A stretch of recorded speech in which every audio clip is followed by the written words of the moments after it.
Welcome to KLTV's Innovate Inspire stories of vision and impact, where we highlight the remarkable journeys of entrepreneurs, leaders, and change makers who are reshaping the business landscape and inspiring our communities.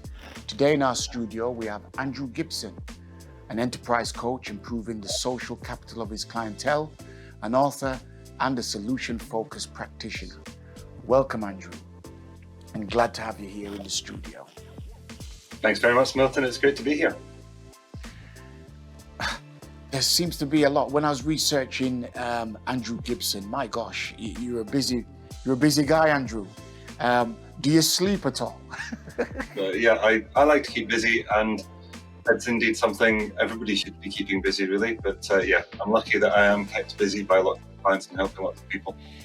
So now you're a coach, you run workshops, you're speaking to people almost every day, you're lecturing, and you're an author. Who are your clienteles and what challenges do they present?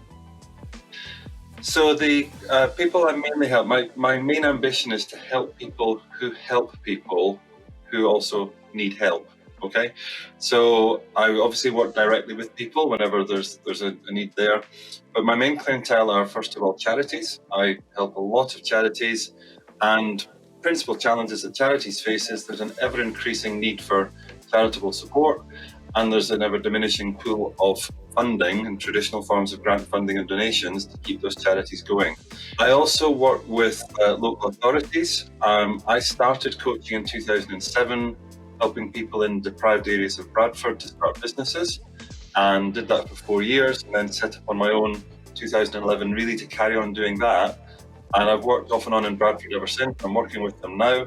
They've got a project called Build Your Business, which is doing exactly that thing, and I'm described as the coach's coach. And then my other main area is in the NHS. The NHS is going through all sorts of strife at the moment, coping with the after effects of the pandemic, all the increased pressure on their services, and of course the ongoing funding situation.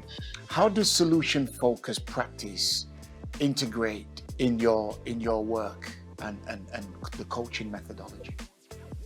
I simply think this way now. I use it all the time. So Right. There are some fundamental principles to solution-focused practice. The first is that you need to work out what you want before you work out what you're going to do to get what you want.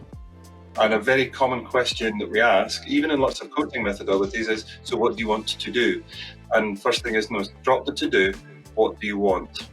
And then the second thing is that to avoid talking about doing things, we look for a rich description of what you want. So let's imagine you've got it. What will you notice that will tell you you've got it? I hear the words you're using often is clear about what you want and a rich conversation.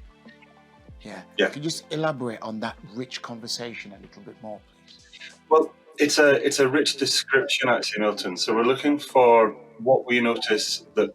So rather than talking about what would we be doing 12 months from now, we talk about, well, what will we notice? And we look for descriptions of what we'll notice, and then we look to see, well, who else is involved in this? What would they notice? We want to paint as strong a picture in the client's mind of what they're working towards. That's a vision that creates pull-through and helps to develop sustainable solutions. Well, Andrew, I want to say a big thank you, and I wish you all the best in your work and inspiring others. And thank you so much for joining us today. It's been a real pleasure, Milton. Thank you very much for having me on your show.